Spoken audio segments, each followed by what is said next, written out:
ஆட்சி யாருக்கு? மக்கள் தீர்ப்பு. பரபரப்பான அரசியல் சூழலில் 5 மாநில தேர்தலில் பதிவான வாக்குகள் இன்று எண்ணப்படுகின்றன. இதனால் நாடே பரபரப்பான சூழலில் உள்ளது.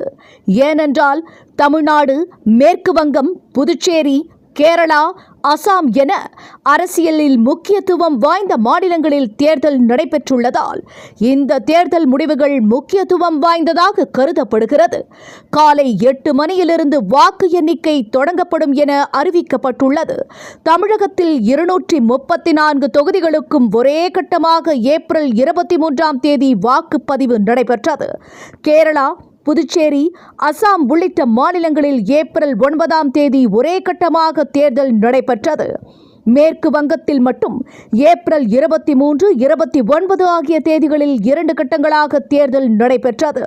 தமிழகத்தில் திமுக மெகா கூட்டணியை அமைத்துள்ள போதிலும் தனி பெரும்பான்மையுடனே ஆட்சி நடத்துகிறது. இதேபோல 294 சட்டமன்ற இடங்களை கொண்ட மேற்கு வங்கத்தில் 3 முறை மம்தா பானர்ஜி அமோக ஆதரவுடன் ஆட்சியில் இருந்து வருகிறார்.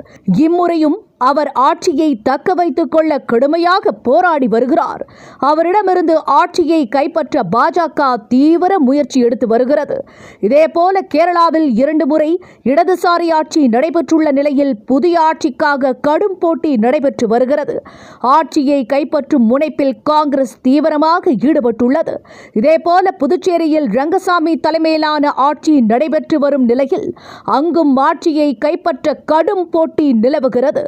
இன்று காலை 8 மணிக்கு வாக்குகள் எண்ணப்பட்டு நண்பகல் வாக்கில் நிலவரம் தெரியவரும். கட்சிகளுக்கு பெரும்பான்மை கிடைக்கும் பட்சத்தில் உடனுக்குடன் முடிவுகள் அறிவிக்கப்பட வாய்ப்புள்ளதாகவும், இழுபறி நீடிக்கும் பட்சத்தில் வாக்கு எண்ணிக்கை முடிவுகளை அறிவிக்க தாமதமாகவும் எனவும் தெரிகிறது.